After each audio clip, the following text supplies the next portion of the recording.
Hey, friends, welcome back to the Morning Pour. Grab your coffee, settle in, and let's talk for a few minutes. Lately, with all of the World Cup excitement, I found myself thinking less about actual soccer and more about people, which is probably not surprising to anyone. I can enjoy a game, but I'm almost always watching the crowd too. I notice the families, the flags, the painted faces, the people singing songs I don't know in languages I don't understand. I notice how one event can bring people from completely different countries, backgrounds, cultures, and walks of life into the same space.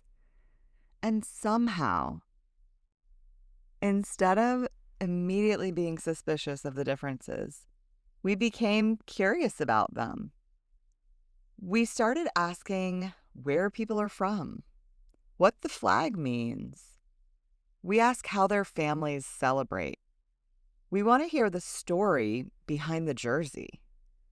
We may not understand everything about them, but for a moment, we are willing to learn.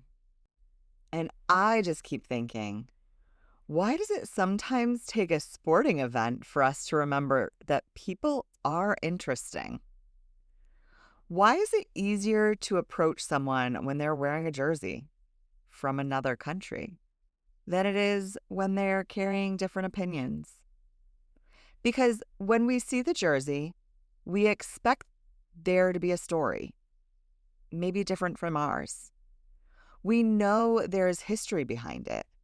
There's pride. There may be family tradition, sacrifice, disappointment, celebration, or even generations of loyalty behind it. We don't look at the jersey and assume we already know everything about the person wearing it. We ask questions. And I think we could use a little more of that in our everyday life. And it's not because I think we have to agree with everyone. Not because every belief or choice is automatically right. And not because we're supposed to ignore wisdom, discernment, or truth.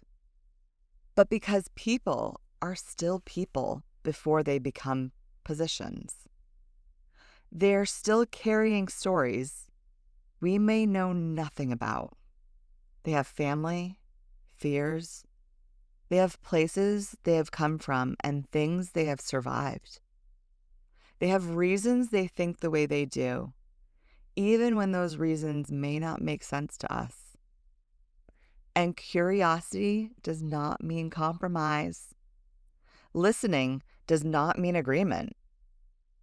Seeing someone as human does not mean surrendering what you believe. Sometimes it just means slowing down long enough to remember that a person is standing in front of you. And I think Jesus modeled this perfectly. He was never afraid of truth. He didn't water down what was right, but he also did not avoid people simply because their lives were complicated, their backgrounds were different, or their reputations made other people uncomfortable. He sat at tables, asked questions, and he noticed the person everyone else had already labeled.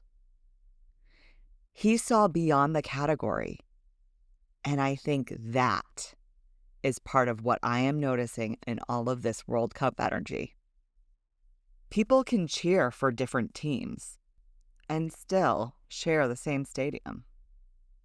They can wear different colors, speak different languages, and carry completely different histories while still participating in something together. There's room for celebration without sameness. There is room for connection without pretending we are identical. And I think that is part of the lesson. Unity is not everyone becoming the same person.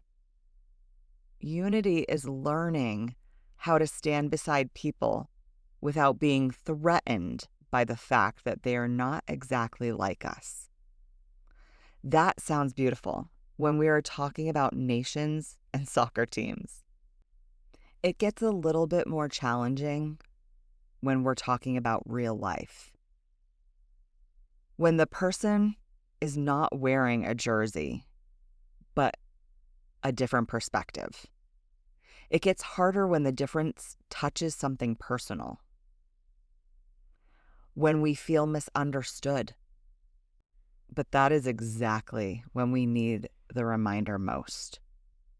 The person across from you is more than an opinion you disagree with. They are more than one post you saw online. They are more than the label someone gave them. And you are more than those things too. I think we're living in a time when people are very quick to decide who someone is, even before they have ever asked them a meaningful question. We sort each other out pretty fast. Safe or unsafe, right or wrong, with me or against me, my kind of person or not my kind of person.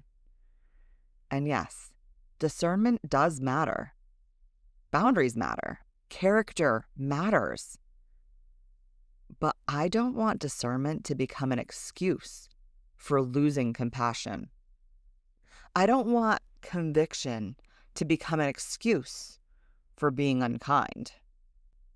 So that is your invitation this week. Before you assume, ask. Before you dismiss, wonder. And before you decide you already know someone, give them the chance to surprise you. Because every person you meet is carrying a story you haven't heard yet. We live in a world that's getting really good at talking about people and not very good at talking to them. As followers of Jesus, I think we're called to do something different, to see people first, to listen well, and to love generously. And also to hold on to truth without letting go of compassion.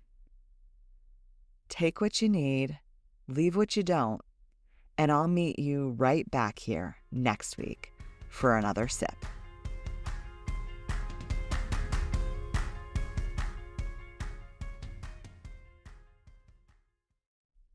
Oh, and one more thing before you go.